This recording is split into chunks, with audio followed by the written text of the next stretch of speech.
Welcome to Tales She Told Me, a podcast featuring honest conversation about what it means to be a woman, a mother, and in business. I'm your host, Farrah Haidar. Today, we will be discussing the four stages of the creative process, and joining me is Fiona Valentine. Fiona is a business coach and artist that believes real artists don't starve, they thrive. She started a side hustle that turned her painting hobby into a profitable business, and now she helps other artists do the same. Her signature coaching program, Business School for Artists, is designed to help artists make money from their art, even if they've never sold any of their art before. Fiona has been a regular writer for Australian Artist Magazine, featured on the TV show Color in Your Life, and the Art Biz podcast. She's also a certified business coach with the Nurture to Convert Society, helping women to access creativity in their business so content creation becomes easier and feels more fun. Fiona, thank you for being here. I was really attracted to your background because, as an aspiring writer and voice artist myself, who also happens to have an MBA and runs a business, right? I have those two things going on. I see way too many artists who don't know about business or charging for their art. And really, to me, they really are solopreneurs. They should look at themselves like that, right? Um, Yeah. so what I'm curious about is how did you end up doing this? Yeah, you started off as an artist. How did you end up doing this? Yeah, the long and winding road to here. Well, fun to be having this conversation with you. I love all the different areas you're working on, Farah, and the creativity that's needed for them is just like the creativity needed for being an artist. So I didn't really plan on ending up here. It just, life happens and unfolds. You follow your heart and end up hopefully where you want to be. I was working as an admin manager, painting on the side as a hobby, and I really wanted to pursue painting full time. And so I started to explore, how do you do this? How do you make a living as an artist? And I have a teaching background. So when I learn something, I'm keen to figure it out and explain it to someone else. That's Hmm. just fun for me. So looking at what artists were being told, the beliefs that people had, the things I was being told, and the things I discovered, I realized, oh my goodness, there are so many things here that artists need to know, that they're not being told, that are not easy to find. And so I started working, I was teaching painting classes, but I started getting really excited about the things I was learning, particularly in the online space, and the potential there for artists to really own their creativity, own themselves, as you said, as solopreneurs, and to develop that. So that's really how I came to start Business School for Artists and just bring those things together. Yeah, it sounds like you had these kind of disparate experiences that you've tied together. But here's my question for you. It kind of seems like it's almost in a golden age for artists right now, right? Like we can circumvent Yeah. so many of the third parties now by self-publishing or just going on and sharing your stuff online, direct to consumer, that kind of thing. Is that what you focus on with a lot of your clients? Absolutely. Yes. The keys to the artistic kingdom have changed. There aren't the same gatekeepers that there were. There's a lot of freedom. And that doesn't mean it's easy. That doesn't Mhm. mean success is guaranteed. It means that you can skill up in new areas. And if you choose to work with a gallery, if you choose to sell on social media, you don't have to be waiting for someone to give you permission. If that gallery closes, you're not lost. If you're a solopreneur who's built a solid business and you realize that, your email list is your number one asset, that connection, that immediate connection with your collectors that's possible now because of technology, it's possible with collectors all over the world. It's priceless. You're right. It is a kind Mhm. of golden age for artists. Yeah. I'm so glad you brought up the email list because I'm an old school marketer. I was marketing when there wasn't email. And then was the new thing and everyone loved it. But for me, email is still king. Like as my own, as someone I sell one of my business is that I have a bakery and we sell treats nationwide, right? We ship things nationwide. Email still seems to be king. I mean, there's so much hype about social media. And don't get me wrong, social media is great. It's a great discovery tool. But when you talk about connection, right? I don't think you can beat email still. Maybe I will put this in. Maybe SMS will take over. I can see that as a direct, And I think but it'll probably be a both yeah. and. Yeah, both Because, and. Yep. yeah, text has its value, Mm. but email is a little bit different in that we expect a slightly longer form in that. Mm. And so I think when you start to use these things in conjunction, it can really help you to build that connection, and they can work together: the social media, the website, the email list, texts, if that's how you choose to work those, DMs, all that sort of thing. Mhm. When you're focused on your ideal collector and building a relationship, then all of these become tools that you can build together into a marketing ecosystem. And yes, I think email is still very, very powerful. And I would argue probably your number one. So yeah, I will take that. I will accept that as an answer, but I'm beginning to wonder, and the reason why I wonder is because of the influx of the younger generation who really is like I'm chained to my email, right? Like everything comes to me via email. And even I find myself responding sometimes to text a lot quicker. But you're right. If I wanted a long form, I don't want that through text. I want it through email. So it's going to be so interesting for me to watch the evolution as the younger generation comes in, whether they end up having to get hooked into email or they just find new ways. Because I mean, why did we all get hooked into email, right? We got it hooked into email because of work, but now you have Slack and all these things. So I don't know. It's curious. Yeah. We'll leave it at that. Yeah. Um, anyways, I wanted to branch out to something else more in your lane. So what do you say to this myth that we have? And this is one of the things when I talk to artists that comes up a lot, that art is somehow above commerce, Mm. like almost conflating the two is a taboo. I'd love to hear your thoughts on that. Yeah. Yeah. I don't have a whole lot for that opinion. I kind of understand it in that I think one is there are things that are more important than money, and we all know that and we value that. And art is one of those things. But at the same time, artists are humans who have kids, who have jobs, or maybe they don't have jobs, they have bills. And if they're not in a job, then really they're either painting for a hobby and they have a job, or they are an artist entrepreneur. They're in business. Hmm. Whether they're doing that well or not, not many artists are employed by someone to make art. Yeah. Great if you can do that and it works for you. But for most of us, we're in charge of our own income, and there's a responsibility, as a business owner, to learn how to do that. And even if you are picked up by a gallery or whatever, you don't actually control that. And if they close, you're stumped. So Hmm. taking charge of that business side of it is a necessity. And I don't see any conflict with art, because as a human, I think there's just a humility that says, I need to work, I need to make money, I need to support my family. And there's no shame in that. We're Hmm. all humans doing this in one way or another. And if I can do that in a way that brings my highest value to the world, Hmm. that's making a contribution, that is a wonderful thing.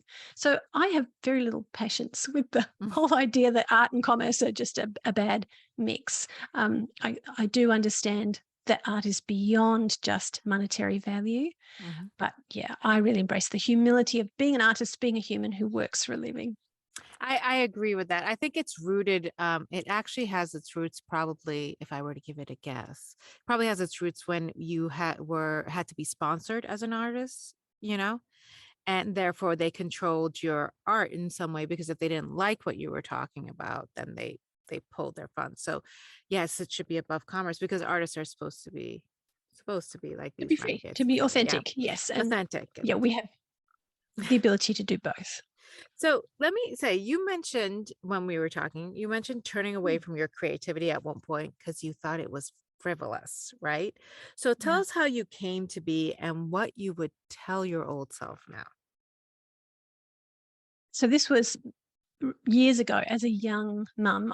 My husband and I were working in West Africa, and we were in a context, a small remote village. We didn't have running water or electricity. So we were encountering families who had very little on a daily basis, and lots of just the troubles that come with poverty and suffering. And for me, that felt like enjoying my creativity was just really self-indulgent. And it did feel very frivolous in that context. And I couldn't see the obvious that the women around me whose lives were tough, they were enjoying their creativity in the midst of a tough life. They were embroidering and decorating and very creative and artistic. And they were just doing it in little ways that fit with their life. It was beautiful. But kind of like imposter syndrome, sometimes these ideas that grab hold of us and limit our creativity, that they can be very powerful. And I think a lot of people struggle with this, particularly if they're watching the news.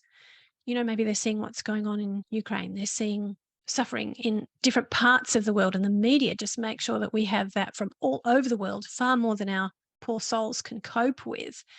And it can make us feel like there's something wrong in choosing joy. There's something wrong in just enjoying my creativity, when there's not. Actually, creativity is fundamental to being human, and it's a very healing thing, and it can really help us through times of trauma and stress and grief. We need a certain amount of beauty in our lives. So I would say to myself, way back then, as a young mum living in that mud village, Fiona, you need your creativity. It's okay. It's okay to rest. It's okay to choose joy. It's okay to enjoy stitching or painting or drawing. The women around you are doing it, and you need this to be mentally healthy. Yeah, I can't tell you how much I relate to that answer. I was actually, I grew up in a civil war. I lived in West Africa for a little bit too, funnily enough. Mm. So I Oh, understand wow. what you're talking about when the level of poverty Yeah. that you see is unlike anything you really see in the industrialized world. Yeah.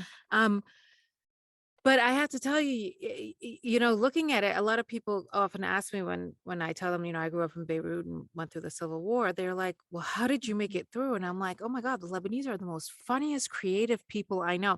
And that's how they made it through. They were creative. They were funny and creative. And leaving that and moving to the U.S., I think part of my creativity suffered because there was a lot of kind of like survivor's guilt, like. Yes. You know what I mean? It was Exactly. hard, I know and it was like, exactly what you mean. yeah, like who am I to be able to get out, right? Um, Yes. and that was something I had to really work through. So I love that answer very, very much. And you're right, like even in extreme poverty, I've seen people do incredibly creative, beautiful work, because it brings them Yeah. joy and It joy is helps them universal. survive. It helps Yeah, others. Yeah, it helps others survive. We can bring that to other people when we keep that alive within ourselves. It's a absolutely. good thing. I love it. So you talk a little bit in some of your work, you talk about the 4 stages of the creative process. Yeah. Um, so why don't you tell me a little bit what those 4 stages are and how you translate them into different areas of your life? I really love talking about the 4 stages of creativity, because I think so many of us we have even more odd ideas about creativity, and we tend to think the whole thing should feel like inspiration. And some of these ideas set us up for failure or for telling ourselves, oh, well, I'm just not creative. In fact, Hmm. 50% of people don't think they are creative. And the truth is, you're creative because you were born human. 100% of us have creative potential. It just needs to be recognized and developed. And it's not going to look the same for everybody. Yours is writing, mine's painting, Hmm. teaching. For someone else, it might be medicine, manufacturing. Whatever industry or career you're in, creativity is essential because it's really about problem solving and bringing ideas to life. Hmm. It's about pushing through that horrible feeling of, I have no idea what I'm doing, or this isn't working, or, but I don't have any ideas. Yep. It's learning to push through that and come out the other side. And that's where the 4 stages help, because no, it's not all going to feel like inspiration. Most of us have had a great idea and been energized by it, and time seems to just disappear, and we could, stay up all night. We've probably tasted a little bit of that, but that's not actually the norm. And waiting for inspiration to show up to start working is a disaster waiting to happen. And part of that's understanding how our brains work, that often inspiration shows up when you stop working, when you step away from the task and you stop asking your brain to work through your to-do list, then it does its own thing. And Mhm. in the background, it gathers memories, experiences, emotions, ideas, things it's read in books and seen in movies, and feelings. And it seems to just troll through all of our subconscious and put together, or our unconscious, puts together these ideas and makes weird new combinations. And then it sort of offers them up to our conscious thinking as Yeah. ideas. But it happens at the weirdest times. It happens when you're in the shower, when you're driving the car, when you're chopping veggies, when you're just flopping on the couch. And so it's easy to not do anything with it. The trick is to catch it.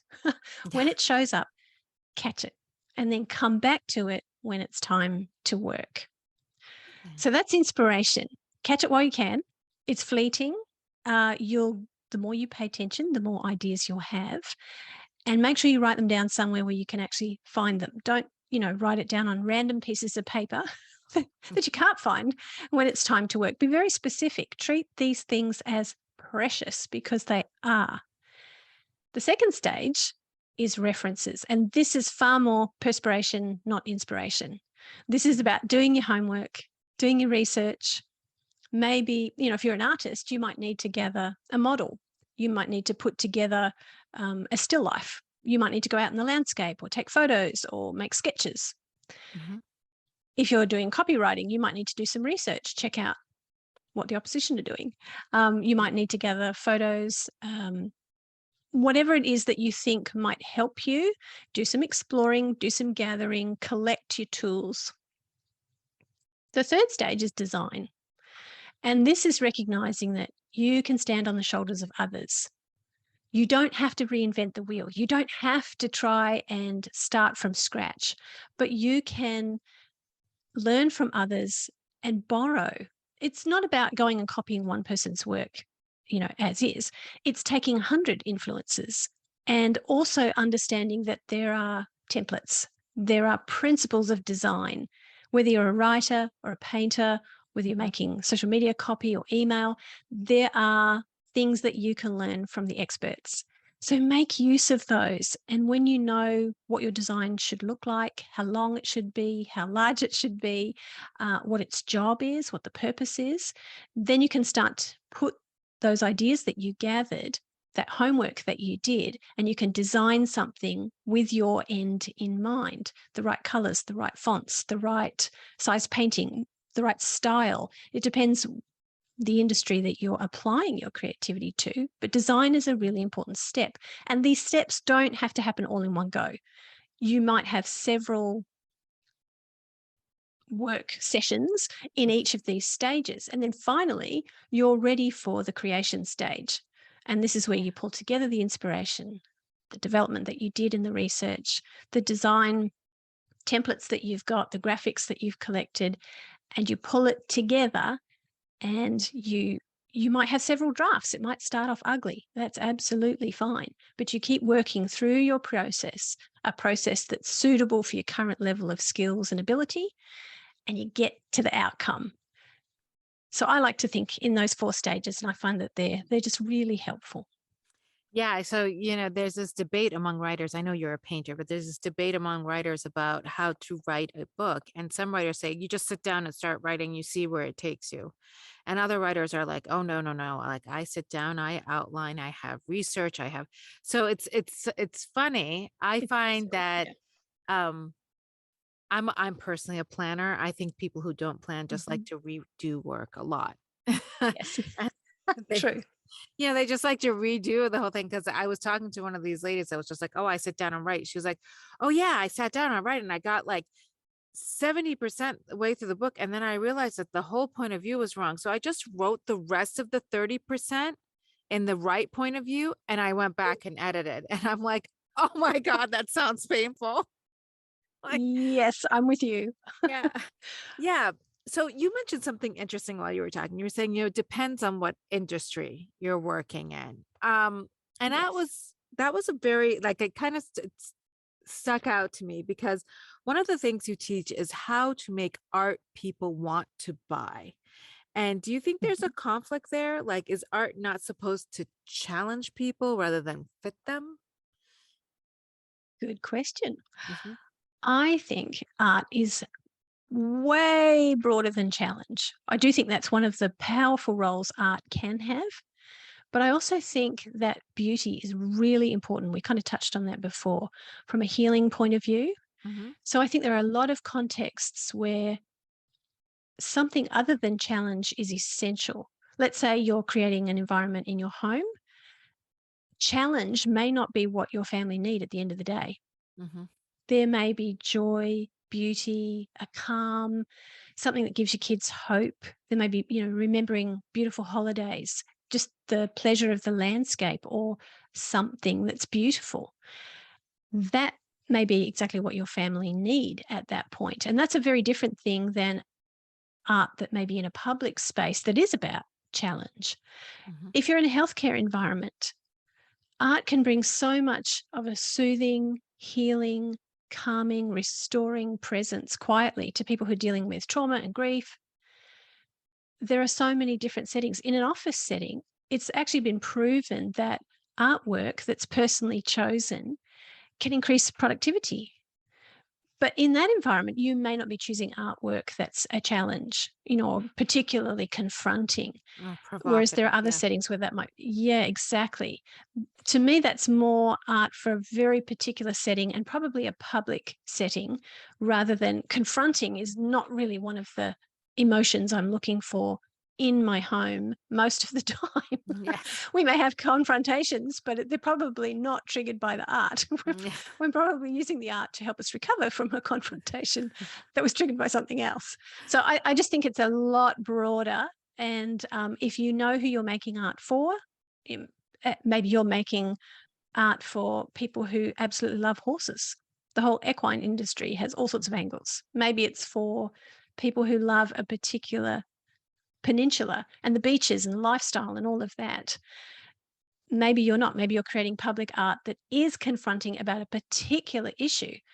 Just knowing what your purpose is as an artist and who you're creating for and what kind of emotions you're trying to elicit, I think is really the point, not just one of those options.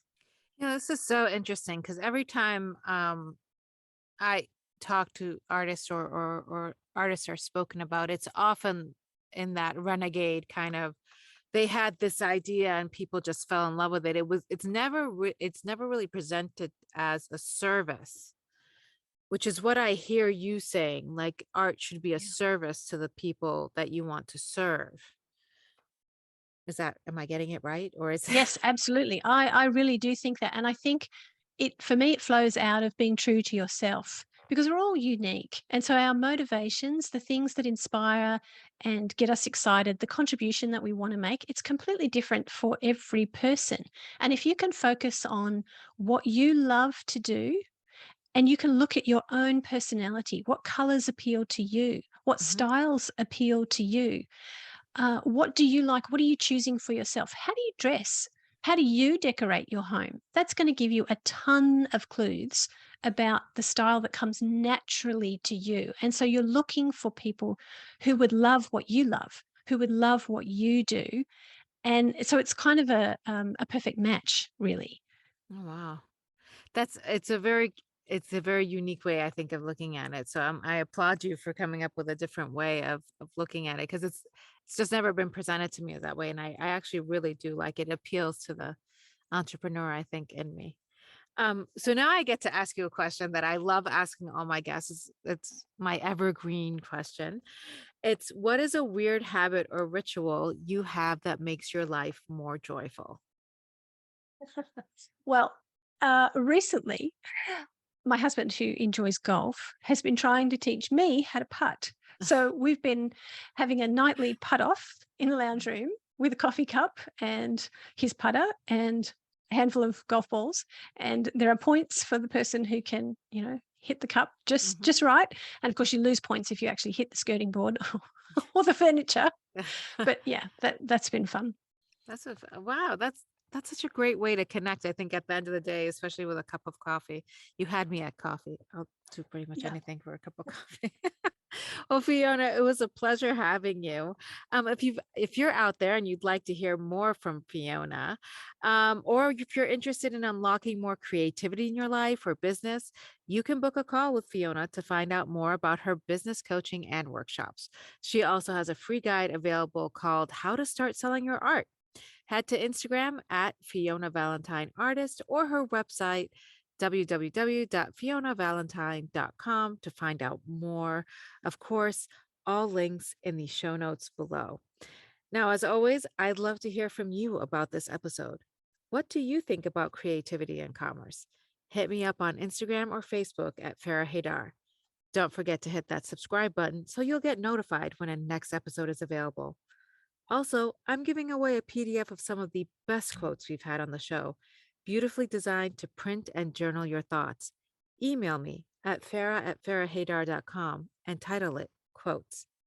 Talk to you soon. Till then, chase your happy.